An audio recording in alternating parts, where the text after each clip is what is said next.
I've only just caught up on these generation shorts. I didn't realise they did more stuff like this than just Origins. You know, it's really interesting seeing monsters being used in such a normal way, like an Arcanine as a police dog, or Magnemite tampering with electronic devices. So what Generations is telling me is that these monsters get up to things other than being at peace in the wild, being captured, trained, and forced to fight for my monetary and egotistical gain? Damn! Obviously, if they were in our world, military combat would be insane, and even more likely, they would overthrow the world, and we'd be extinct. I already know this because I've done videos on both of them really early in this channel. But instead of the dark timeline that would exist if these monsters were real, this time I thought a little bit about what it'd be like for Pokemon to be around in a more casual and day-to-day sense.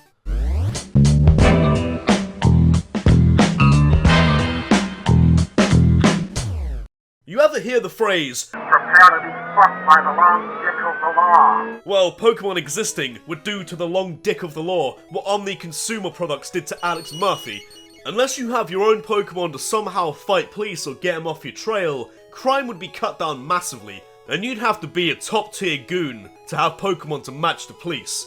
Like Giovanni level, King of Goons, to fight off the kind of Pokemon firepower a SWAT team would have. Especially considering that from the looks of things, even the guy doing the rounds in a car park probably has at least a Machoke ready to let loose just an arse pocket's reach away. If being tased or held at gunpoint isn't a big enough deterrent to breaking the law, maybe I'm a champ putting you over its knee and slapping both of your arse cheeks individually to the tune of Scatman until you promise to be a good boy will.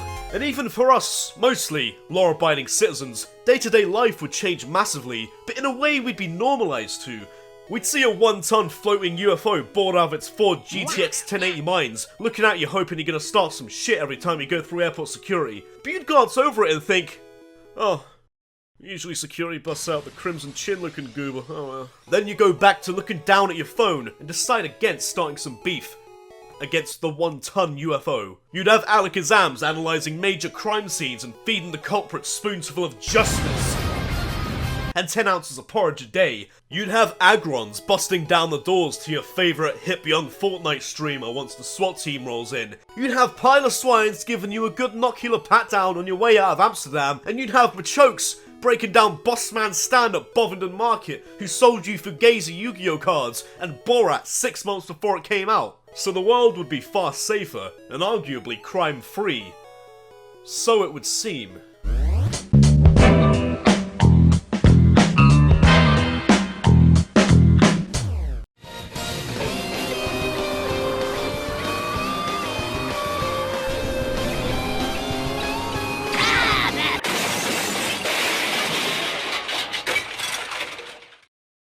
If Pokemon just spawned out of nowhere, one of the biggest things to be revolutionized, aside from trafficking, would be energy.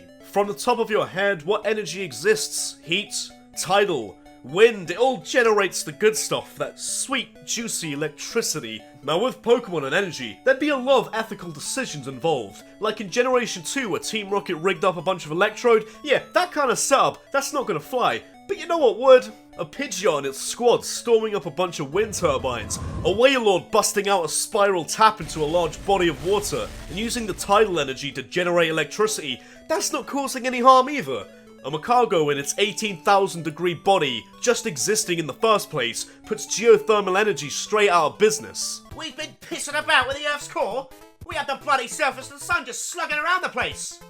I don't care how hot the cunt is, go fucking grab him! Heliolisk itself is a solar-powered generator that produces enough electricity to power a skyscraper. A few of these would power a small town alone. Honestly, you know what? Screw the others, screw the Wailord, we'll set up a nicely breeded bunch of these. Pack it up, boys, we're done here.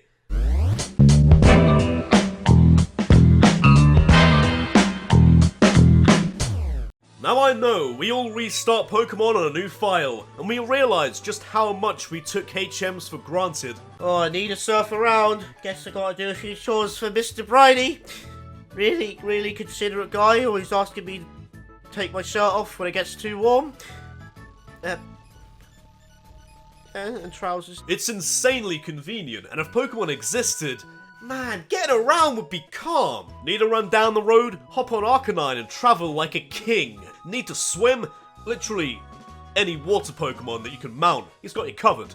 You'd be waiting around to get the message. Your boss, your ride's outside. And what's out there? Oh, it's just Pidgeot chilling in front of your house mounted by your Uber driver.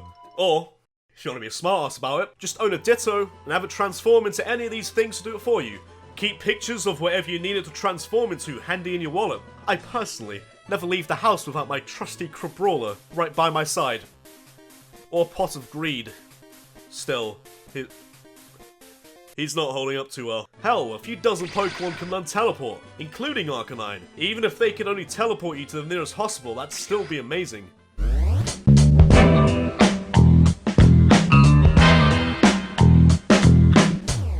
The whole gist of how Pokemon would change the world we live in all comes down to their supernatural powers. They can do unimaginable things way past anything we'd ever consider to be superhuman. The Mountain doing a raw deadlift of 1,046 pounds.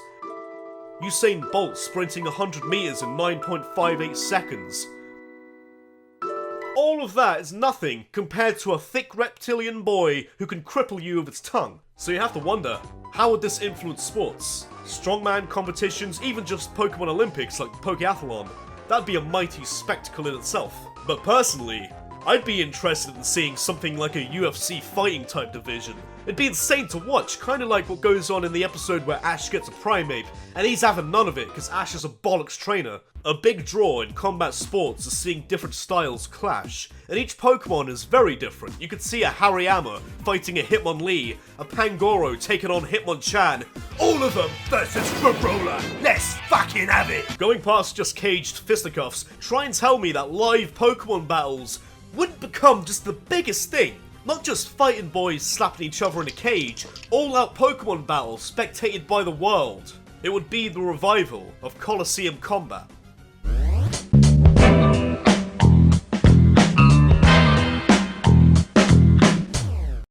Yes, so it would seem. The world would seem to be far safer since you'd imagine potential criminals would rather not be fucked by the long dick of the law when it consists of Machamp's 4 fists. But the police, they wouldn't be the only ones with strong Pokemon to uphold the law. There would be a good amount of criminals with the right Pokemon that they could use to break the law.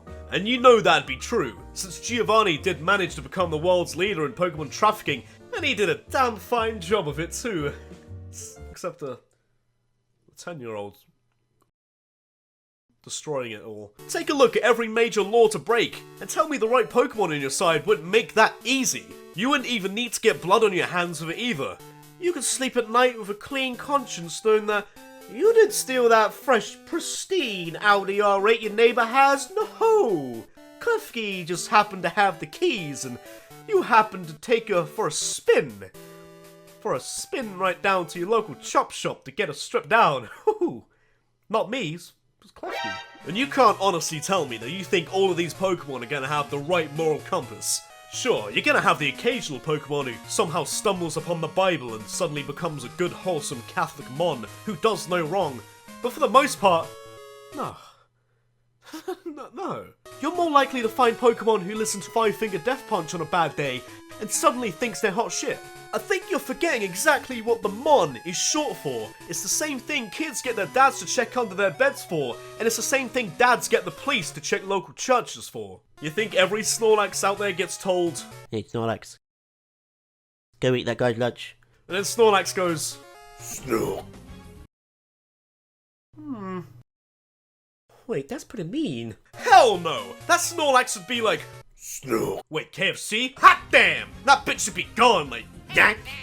Claw licking good, sucker! You know for damn sure if someone had a Magmar, turns up outside of a hospital and says, "Use flamethrower, just all 15 pp if I just use it all, that Magmar's gonna be like, "Alright, okay, 15 flamethrowers go right up, yes sir."